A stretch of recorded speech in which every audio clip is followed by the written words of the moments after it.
It's beginning to feel like fall. The mornings are getting cooler and the garden is beginning to change. Many plants have reached the end of its cycle and the cold weather crop is beginning to burst with life. This is one of my favorite times of the year, when the leaves begin to change color and fall to the earth. The air is crisp, making me want to be outside even more. It's energizing, the way the cold air hits your skin, giving you just enough chill to awaken every cell in your body. Times like this can feel quite chaotic as we shift between the two extremes, when summer can't seem to let go, and winter fights for its rightful place on this earth again. It's a powerful time for transition, for change. So I'm tapping into the energy to make changes on the homestead and prepare for the cold months ahead.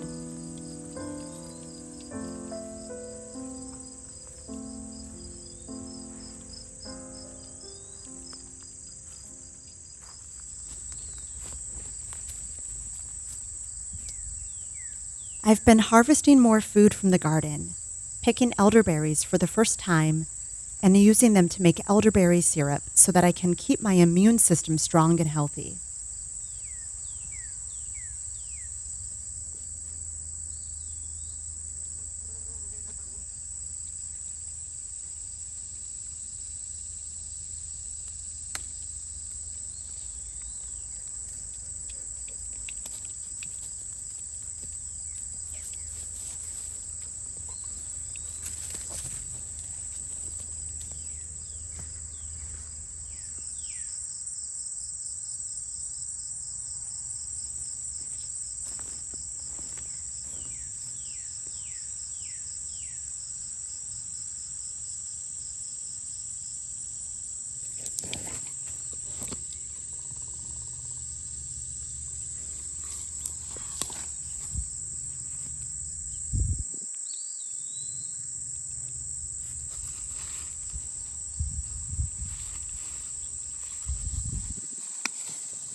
I also spent time in the kitchen preserving food, making things like sauerkraut, using simple ingredients like cabbage and sea salt.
One of the things that I love growing every year is ginger.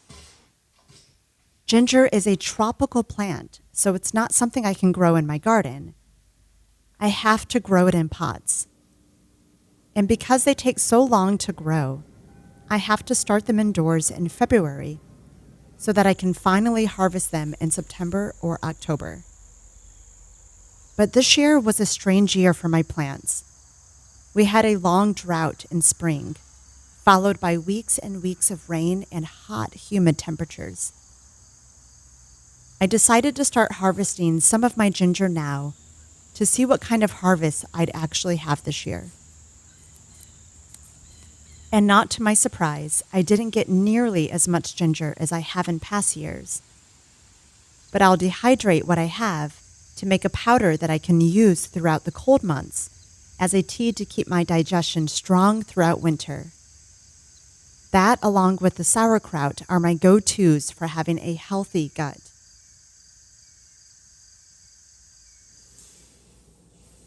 I'm a firm believer in the use of medicinal plants. Not only do they fight illness, give us nutrients and minerals, but they also do so much for the mind and our emotions. I love working with medicinal plants that are very potent, which is why I use them in my herbal tea blends. My best-selling tea is Beam Me Up, a tea for men that boosts libido, treats erectile dysfunction, and balances hormones like testosterone. Another bestseller is Cloud 9, which is great for those with depression and ADHD.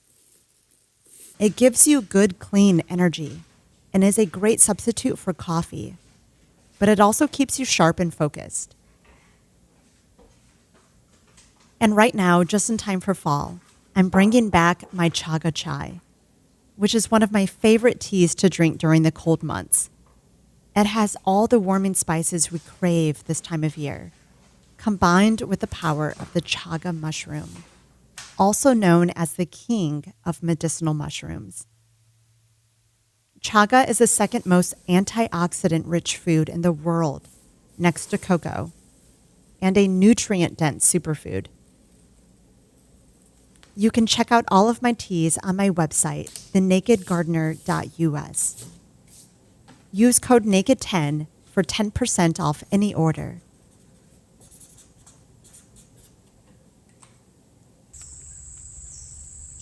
Around this time last year, we brought home 4 goats for the first time.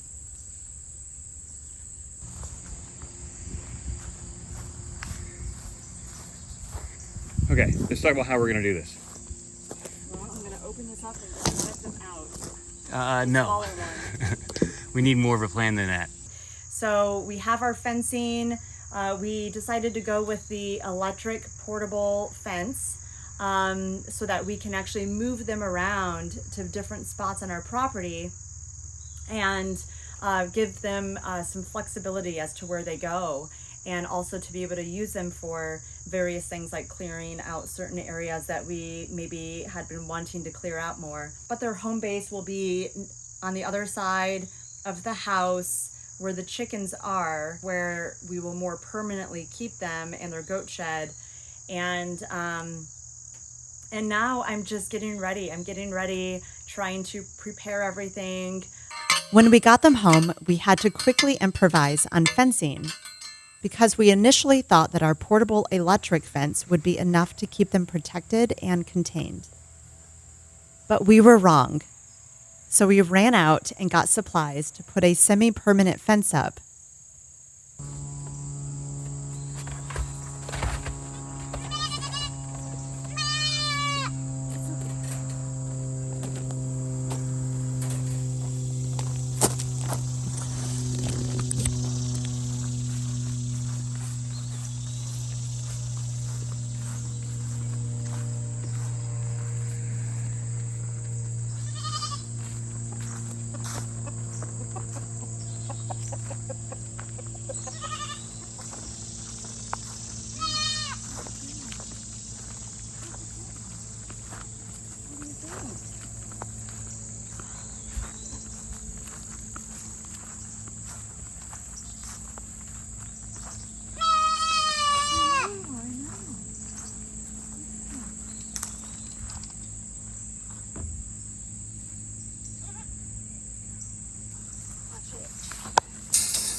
This is what we put together for the time being to keep them secure in the shed while we do this work on the outside.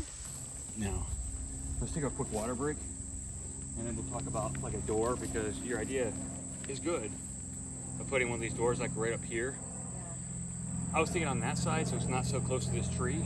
So if we have to swing it out or whatever, we can do I it. was just thinking to take advantage of the fact that we were out of the end.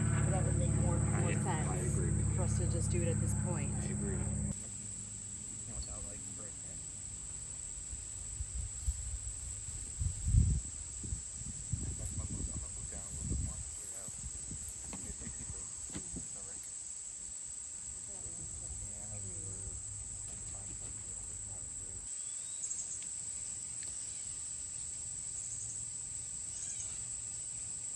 It worked for a while until the goats started to push themselves against it and climb all over it. Eventually, it caused the fence to bend and stretch, creating holes where they could push their way through. Using the leftover fencing we had, we kept repairing it, but soon realized that we'd have to put something more sturdy up. So we invested in no-climb fencing, which is a lot more expensive, but so worth it.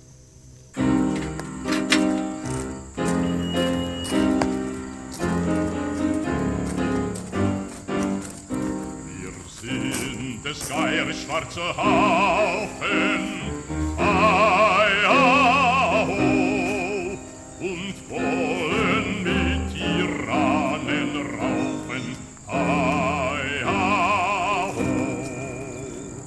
Schieß voran, drauf und dran, setzt das Kloster da den roten Hahn. Spieß voran, drauf und dran, setzt das große Dach den roten Hahn. Troops of guys dressed in black are we, hi-ho, we'll fight to end all tyranny, hi-ho. Spin and ho, on we go, on the castle roof let the red cock crow.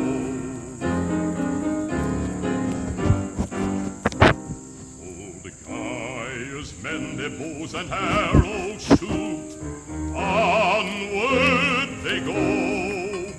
Their flag displays a peasant's boot to stand out the foe. Spin and ho, on we go, on the castle roof let the red cock crow.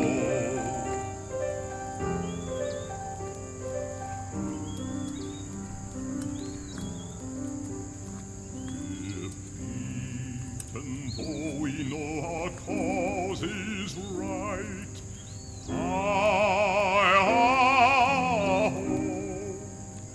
our sons will carry on the fight.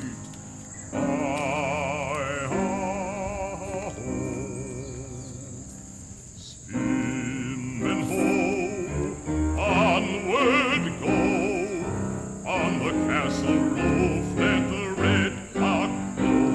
Spieß voran, drauf und ran, setzt das große Dach den roten Hahn.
Irish soldier, do not hang me like a dog, for I fought for Ireland's freedom on the dark September morn. All around that little bakery where we fought them hand to hand, shoot me like an Irish soldier, for I fought to free Ireland. Just before he faced the hangman in his lonely prison cell, British soldiers tortured Barry just because he would not tell all the names of his companions, other things they wished to know. Turn it forward and we'll free you. Proudly Barry answered no.